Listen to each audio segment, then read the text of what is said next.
Hey there, welcome to Not Day Anything. Sharon Horne-Ellstrom here with Supersize Your Business. And today we're talking about influencer marketing in real estate to supersize and grow your business. Are there things you can learn from this industry and the application of influencer marketing strategies here that you could replicate or use in your industry to give you a distinct competitive advantage?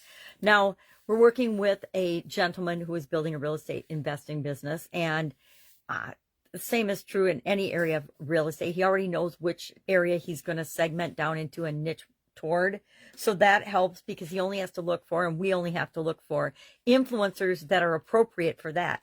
The number one most important thing after you decide you want to test out and implement an influencer marketing strategy is to make sure that you find the right influencers for you, for your brand, for your business. You want to go ahead and research them extensively, know what their voice is like, know how engaged they are with their audience, know if the things that they stand for and believe in are the same things that your brand and your business does. If it doesn't, it will cause rifts and it's doomed to fail. It's just like selecting the wrong business partner or the wrong life partner. We just don't want to do it because it makes life way more harder than it has to be. My biggest lesson learned is to pick the right influencer. We've picked the wrong influencer in some instances and it hasn't turned out really well.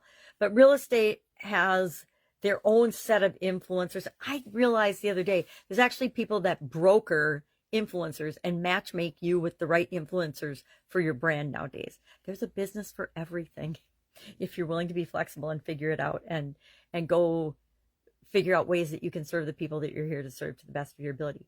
Back in my day, it was Robert Allen, who I consider one of the originators of the challenge, in that he would get dropped off in any city with $100 in his wallet and nothing else. And he had to buy a property I think it was within 30 days was the first challenge. And then, of course, he wrote Buying Real Estate with No Money Down. Karen Nelson Bell, one of his students, wrote Real Estate, No Money Down, Real Estate Investing for Women.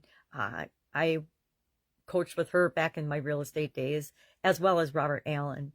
Dean Graciosi, remember him from the late night infomercials? He's now moved into personal development and masterminding and things with Tony Robbins.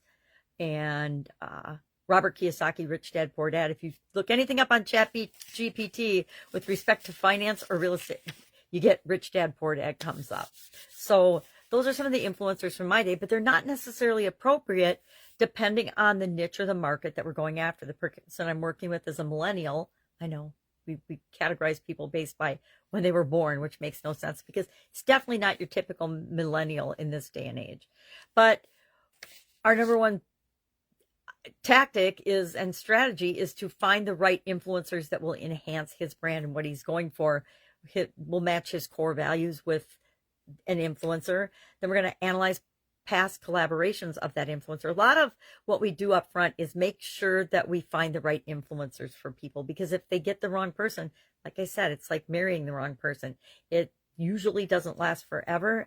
And during the process, it's pretty dang miserable. It's like working with the wrong customers and not identifying who you really want to work with as a business and a business owner and how you want to make the world a better place. If you haven't done that, if you haven't figured out your own purpose and mission, it's hard to help other people to do that and do the same.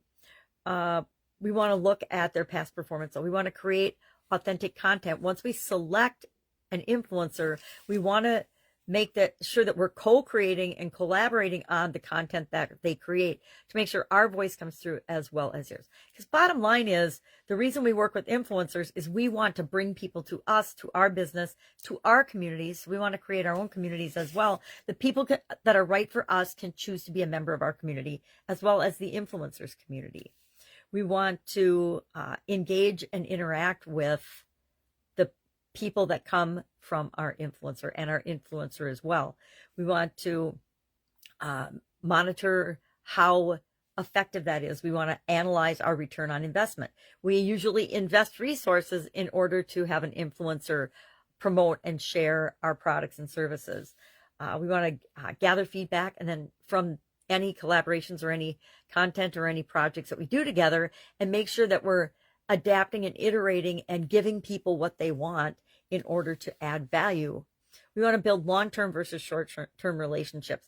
If you go into it thinking, I'm just going to use this influencer to get a bump in my number of followers or to build my community, you're going to behave in a different way than if you're building relationships for the long term. You know, it's the difference between dating and getting married. If you are just out dating all kinds of different people, dating all kinds of different influencers, you're going to have a different level of commitment than if you decide this is the one or two influencers that we're really going to form long-term relationships with in order to build and grow and supersize our real estate business. We want to encourage co-creation as well as encourage user-generated content by engaging people and bringing them into our business.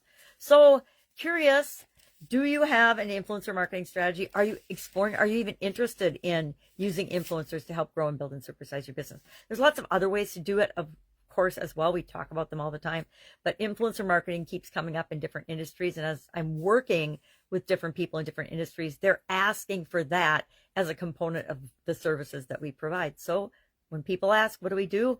We adapt and flow and create what it is that they want and provide that for them.